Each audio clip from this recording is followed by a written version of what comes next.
तो यहाँ पर बाबा नारद ने अपने जीवन चरित्र बताया, क्योंकि एक संत के सहारे से एक दासी पुत्र नारद महर्षि नारद बन गया, तो आप तो भी कर सकते हैं संतों की सहायता से।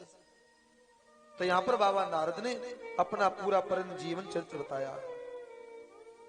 और एक बार की बात थी, मेरे यहाँ कोई महात्मा लोग संत गुरुदेव मेरे यहाँ चतुर्मास करने के लिए आए थे।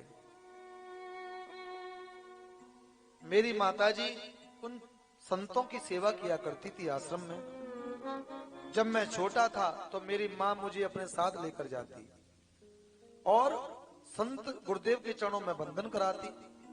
4 महीने तक वो महात्मा जी हमारे यहाँ रहे। तो वेद व्यास जी महाराज हम आपको क्या बताएं कि जब वो 4 महीने तक हमारे यहाँ रहे कि धीमे धीमे हम मोह से ऐसे बंध गए गुरुदेव से कि जब वो जाने लगे तो मैं भी उनके साथ जाने लगा। जब मैं भी जाने लगा तो मेरी मैया ने मुझे रोक लिया। बाबा नारद अपना जीवन चरित्र बता रहे हैं कि मैं एक दासी का बेटा महर्षि नारद कैसे बना। जब मैं जाने के लिए आगे बढ़ा तो मेरे माताजी ने मैं संतों के चरणों को पकड़ लिया, बोले गुरुदेव मेरा एक ही बेटा है, यदि कहीं तुम्हारे साथ चला गया तो वृद्ध अवस्था में मेरा कोई सहारा नहीं रहेगा, इसलिए मेरे बेटे को आप साथ लेकर नहीं जाएं। तो उसी समय जब ये नारद बाबा कहने लगे कि जब हम जाने लगे तो महात्माओं ने रोक दिया, बोले सबसे पहले जो गुरु होते वो माता पिता होते हैं, अपने वृद्ध माता पिता की पूजा करो। बाबा नारद कह रहे थे कि बोले मेरे पिताजी नहीं थे, मेरी माताजी वृद्ध माँ थी, तो मैं माता की सेवा के लिए मैं रुक गया। लेकिन कष्ट मुझे एक बात का था, एक बात का कष्ट ऐसा था कि यदि मेरी माँ नहीं होती तो संतों की सेवा के लिए मुझे कोई रोक नहीं पाता प्यारे। तो मुझे लगता है आज माँ ने मुझे रोक दिया। एक मन से माँ के पास आ गया। बाबा नारद ने अपने जीवन की घटना सुनाई। पारस नंदन में क्या बताऊं, एक समय की बात थी, मेरी मैया के पास एक गाय थी और शाम के समय मेरी मैया उस गाय को दोहने के लिए गई थी। एकदा नृगताम गेहा दोहंती निसिगाम पथे सर्पोदस्पतास्पष्ट कृपणा काल नोदितः। बाबा नारद कह रहे हैं पर एक समय की बात थी, मेरी मैया गाय का दोहन करने के लिए सायकालीन की बेला में गई।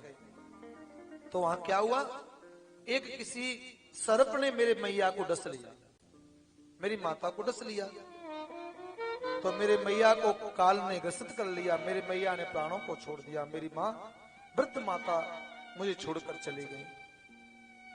जब मुझे पता लगा, मेरे माँ की याद आई, पता लगा तो उसी समय मैं रो पड़ा। लेकिन एक बार मुझे मन में विचार आया कि जिस माँ ने मुझे रोका, आज माँ चली गई तो संत की सेवा के लिए कोई मुझे रोक नहीं सकता। लेकिन कष्ट एक बात का हुआ। कौन सा कष्ट? कि जिस माँ ने मुझे जन्म दिया, जिस माँ ने मुझे जन्म दिया, वो जन्म देने वाली माँ मुझे चली गई। लेकिन अब मुझे क्या करना चाहिए?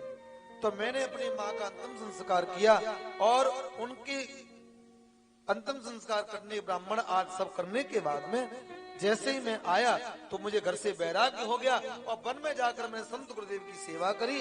और सेवा पार्षद नंदन, हे वेद व्यास जी महाराज, सेवा मैंने ऐसे की, ऐसी सेवा की कि स्वयं नारायण ने एक रूप में मुझे दर्शन दिए और कहा, हे महर्षि वेद व्यास नारद, तुम दासी के बेटे थे, लेकिन तुम्हारी इस सेवा से आज मैं इतने प्रसन्न हैं, इतने खुश हैं कि आप हमसे वरदान मांग लो।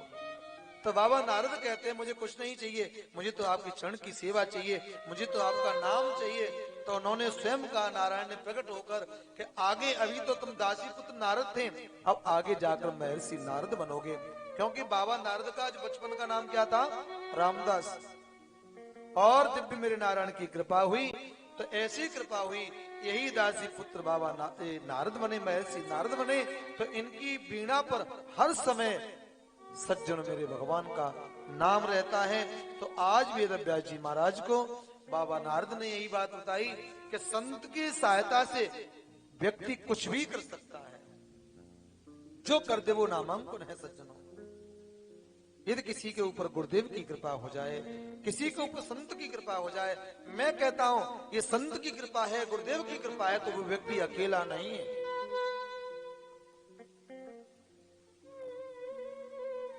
बाबा नारद ने महर्षि वेदव्यास जी महाराज को उपदेश दिया है और ऐसा सज्जन उपदेश दिया तो वेदव्यास जी महाराज ने भी आज सुंदर सा महाप्राण बनाकर तैयार कर दिया।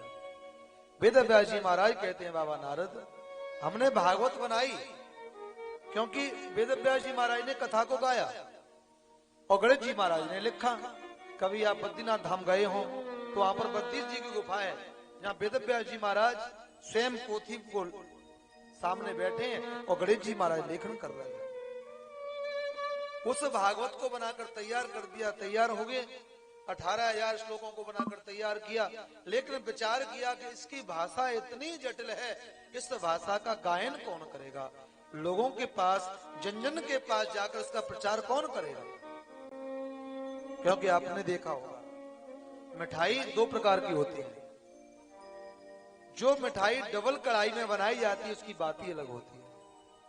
आपने देखा होगा कई मिठाई ऐसी हैं वो डबल कढ़ाई में बनाई जाती है, जैसे कि जलेबी। पहले इसको मैदा में बनाकर सेका जाता है, तैयार किया जाता है और दूसरी कढ़ाई में चाशनी में उसको डुबाया जाता है, तो उसका आनंद कुछ अलग होता है। गुलाब जामुन का आनंद ऐसा ही होता है, पहले इसको सेक कर तैयार किया जाता है, फिर उसको किसी चाशनी में दूसरी कढ़ाई में डाला जाता है।